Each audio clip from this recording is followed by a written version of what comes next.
बाबासाहेबांची जयंती अतिशय उत्साहात साजरी होत आहे। आणि आज मी जरी परभणी जिल्ह्यामध्ये कामावरती असलो तरी कोंडलवाडी वासियांसोबत मागे 2005 पासून आता 2024 साली म्हणजे मागील 20 वर्षापासून जो विचाराचा भावनेचा एकमेकाबद्दलच्या आस्थेचा जो ऋणानुबंध जुळला आहे त्या दिवशी तुम्ही मला जरूर आठवण करतात। याबद्दल सर्वप्रथम मी तुम्हा सर्वांचा आभारी आहे, ऋणी आहे। आता ह्यामध्ये सगळ्यात महत्वाचा विषय असा आहे की मी पोलीस अधिकारी म्हणून तुमचा नाही आणि तुम्ही केवळ दलित बांधव म्हणून माझे नाहीयेत। आपण सगळे बाबासाहेबांच्या विचारांची पाईक आहोत, अनुयायी आहोत म्हणून आपल्या दोघांही सगळ्यांचं व्यक्त जरी वेगळा असेल, आपण दुसऱ्या मायबापाच्या पोटी जरी जन्माला आलो असेल तर बाबासाहेब हे सगळ्यांचे तुमचे आमचे बाप असल्यामुळे आपण सगळे एकाच बापाची लेकरं आहोत असं मला इथं वाटतं आहे। बाबासाहेबांच्या बद्दल सांगायची आणि पुस्तकातून काही बोलण्याची क्षमता कोणाचीच नाही, केवळ माझीच नाही तर कोणाचीच नाही।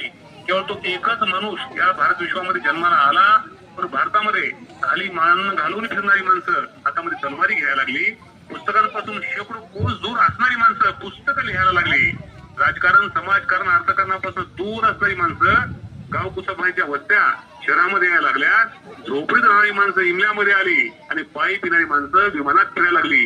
बाबासाहेबांची अमोल क्रांती त्याने अख्खी मानवजातीसाठी केली आहे। बाबासाहेबांनी कोणताही ग्रंथ असो तो कोणत्याच एका समाजाला समर्पित केला नसून तो भारतातील नव्हे जगातील दलित विवंचित उपेक्षित प्रत्येक नागरिकांच्या भल्यासाठी त्याच्या परिवाराच्या भल्यासाठी समर्पित केला।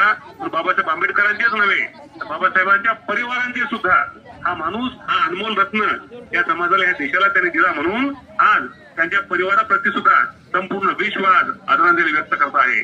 परत एकदा कोंडलवाडी वासियांतील सर्व माझे मित्र ज्यांनी माझ्यासोबत साधारणतः 2-2.5 वर्ष व्हॉलीबॉल खेळला, प्रत्येक सुख दुःखामध्ये सहभागी तेव्हाही झाले आणि कायमचे माझे झाले, याबद्दल मला खूप मोठा अभिमान वाटतो।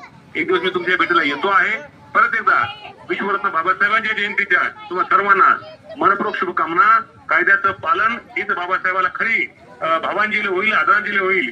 मोठी माणसं फक्त देहाने जात असतात, पण त्यांच्यातला जो विश्वासाठी दिलेला जो आकार आहे, जो उकार आहे, त्यांची समर्पित भावना जी आहे ती कायम जिवंत असते। पण बाबासाहेबांची ही जयंती नसून बाबासाहेबांसाठी हा जन्मदिवसाचा सोहळा म्हणजे तुम्हाला सर्वांच्या जन्मदिनाचा सोहळा आहे असं समजून आपण वागलं पाहिजे।